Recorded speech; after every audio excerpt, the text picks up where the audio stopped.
అడవిశేష్ గారి latest movie అయిన 'dacoit' movie review. ఈ మూవీ గురించి సింపుల్‌గా చెప్పుకోవాల్సి వస్తే, ఫస్ట్ ఆఫ్ ఆల్ ఈ మూవీలో మెయిన్ రోల్స్ అయిన అడవిశేష్ అండ్ అలాగే మృణాల్ ఠాగూర్. సో వీళ్ళిద్దరి క్యారెక్టర్‌లు, వీళ్ళిద్దరి పెర్ఫార్మెన్స్ ఈ మూవీకి బిగ్గెస్ట్ హైలైట్ అనమాట. సో వాళ్ళ పెర్ఫార్మెన్స్‌తో మూవీని అమాంతం కట్టిపడేశారని చెప్పుకోవచ్చు. అంతేకాకుండా ఈ మూవీలో మెయిన్‌గా ఏంటి, ఎడిటింగ్ అవనండి, సినిమాటోగ్రఫీ అవనండి, బ్యాక్‌గ్రౌండ్ స్కోర్ అవనండి, ముఖ్యంగా కొన్ని పోర్షన్స్‌లో ప్రొడక్షన్ వాల్యూస్ అవనండి, అవే ఈ మూవీకి బిగ్గెస్ట్ పాజిటివ్స్ అని చెప్పుకోవచ్చు అనమాట. బట్ మెయిన్‌గా ఏంటంటే ఈ మూవీ యొక్క స్టోరీ పాయింట్ రొటీనే అనమాట. అంటే మన హీరో ఒక అమ్మాయిని ప్రేమించడం, ఆ అమ్మాయి హీరోకి హ్యాండ్ ఇవ్వడం. సో ఇలాంటి పాయింట్లు రొటీన్ అయినప్పటికీ, బట్ ఆ రొటీన్ పాయింట్‌లో గూడా ఒక కొత్త పాయింట్ అయితే యాడ్ చేశారు. అంటే కోవిడ్ సిట్యుయేషన్‌ని క్రియేట్ చేయడం. ఆ కోవిడ్ సిట్యుయేషన్‌లో హాస్పిటల్‌లో ఎక్కువ డబ్బు ఉండడం, ఆ హాస్పిటల్‌లోకి రాబరీకి వెళ్ళడం. సో ఇలాంటి కొత్త పాయింట్లు ఇంక్లూడ్ చేయడం నాకు ఈ మూవీ స్టోరీ పాయింట్‌లో అదొక క్రియేటివిటీగా నాకైతే అనిపించిందనమాట. మిగతా పోర్షన్ విషయానికొస్తే ఈ మూవీలో మెయిన్‌గా ఏంటంటే ఫస్ట్ హాఫ్ అలాగే సెకండ్ హాఫ్ విషయానికొస్తే, సో నాకు ఎంతో కొంత ఫస్ట్ హాఫే చాలా బాగుందనమాట. బట్ సెకండ్ హాఫ్‌కి వచ్చేపాటికి సెకండ్ హాఫ్‌ని అంత బెటర్‌గా హ్యాండిల్ చేయలేకపోయారని ఫీలింగ్ అయితే కలిగింది. ఫస్ట్ హాఫ్‌లో మెయిన్‌గా స్టార్టింగ్ 10-15 మినిట్స్ లవ్ ట్రాక్ అయితే ఉండిద్ది. ఆ లవ్ ట్రాక్ అనేది నాకైతే అంతగా ఎక్కలేదు. దాని తర్వాత మన హీరో జైలు నుంచి తప్పించుకునే సీన్ ఉంటుంది. సో వేరే లెవెల్‌లో ఉంటుంది. గూస్ బంప్ తెప్పించే సీన్ అనమాట.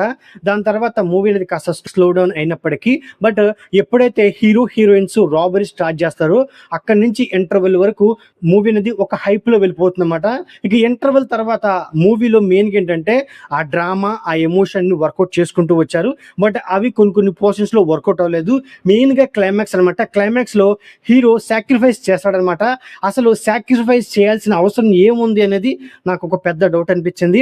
అంతేకాకుండా సెకండ్ హాఫ్‌లో రాబరీ మీద వచ్చే సీన్స్ కూడా అంత బలంగా ఉండవనమాట. సినిమాకి వెళ్ళిపోయినంత సింపుల్‌గా రాబరీకి వెళ్ళిపోతూ ఉంటారు. అదే చాలా వరకు మైనస్ అనిపించింది. ముఖ్యంగా సో ఫస్ట్ హాఫ్‌లో అనురాగ్ కశ్యప్ అండ్ అలాగే ప్రకాష్ రాజ్ వీళ్ళ క్యారెక్టర్‌ని ఫస్ట్ హాఫ్‌లో జస్ట్ ఇంట్రడక్షన్ చేశారు. సెకండ్ హాఫ్‌లో వీళ్ళ క్యారెక్టర్‌ని చాలా బాగా యూజ్ చేసుకుంటారు అనుకున్నాను గానీ, బట్ వాళ్ళ క్యారెక్టర్‌కి సెకండ్ హాఫ్‌లో అంత స్కోప్ అయితే లేదు. అదే చాలా వరకు డిసప్పాయింట్ చేసిందనమాట. ఇక ఈ మూవీ యొక్క స్టోరీ గురించి సింపుల్‌గా చెప్పాల్సి వస్తే, ఈ మూవీలో మెయిన్ రోల్ అయిన అడవిశేష్ అండ్ అలాగే మృణాలి ఠాగూర్. సో వాళ్ళిద్దరు ప్రేమించుకుంటారు. ఒకానొక సిట్యుయేషన్‌లో మృణాల్ వల్లే అడవిశేష్ జైల్లోకి వెళ్తాడు. సో అలాంటి సిట్యుయేషన్‌లో అడవిశేష్ తన జైలు నుంచి బయటకొచ్చి తన లవర్ అయిన మృణాల్ మీద పగ తీర్చుకోవాలనుకుంటాడు. ఆ తర్వాత ఏమైందనేది రిమైనింగ్ స్టోరీ. అయినప్పటికీ ఈ మూవీలో మెయిన్ ఏంటంటే లవ్ అనే ఒక ఎమోషన్‌ని అంత బాగా ఎక్స్‌పోజ్ చేయలేకపోయారని ఫీలింగ్ అయితే కలిగిందనమాట. అండ్ అలాగే రాబరీ సీన్స్ నేనైతే చాలా బాగా ఎక్స్‌పెక్ట్ చేశాను. రాబరీ సీన్స్ అనేవి వేరే లెవెల్‌లో ఉంటాయి అని చెప్పేసి. బట్ ఆ రాబరీ సీన్స్ అనేవి చాలా బాగా డిసప్పాయింట్ చేసింది. బట్ మూవీలో మెయిన్‌గా ఏంటంటే సో స్క్రీన్ ప్లే అనమాట. మన అడవిశేష్ గారు ఇచ్చిన స్క్రీన్ ప్లే అనేది one of the biggest positive మూవీకి అని చెప్పుకోవచ్చు అనమాట. దానివల్లే మూవీ అనేది ఎంతో కొంత మనల్ని ఎంగేజ్ చేస్తుంది. ఎందుకంటే స్టార్టింగ్ నుంచి ఎండింగ్ వరకు సో ఆయన స్క్రీన్ ప్లేతో అమాంతం మనల్ని కట్టిపడేస్తుంది అనమాట. సో మూవీ గురించి సింపుల్‌గా చెప్పాల్సి వస్తే, ఒక రొటీన్ స్టోరీ తీసుకున్నప్పటికీ, బట్ మూవీలో ఏమైనా థ్రిల్లింగ్ ఫ్యాక్టర్ గానీ, లవ్ అనే ఒక ఎమోషన్ గానీ బలంగా ప్రజెంట్ చేయలేకపోయారు. దానివల్ల మూవీ అనేది ఒక యావరేజ్ ఫీలింగ్ అయితే నాకైతే ఇచ్చిందనమాట. సో ఓవరాల్‌గా ఇదండి డెకాయిట్ మూవీ రివ్యూ. నా రివ్యూ నచ్చినట్లయితే వీడియోకి ఒక చిన్న లైక్, అలాగే మన ఛానల్‌ని సబ్స్క్రైబ్ చేసుకోండి. Okay, thank you all.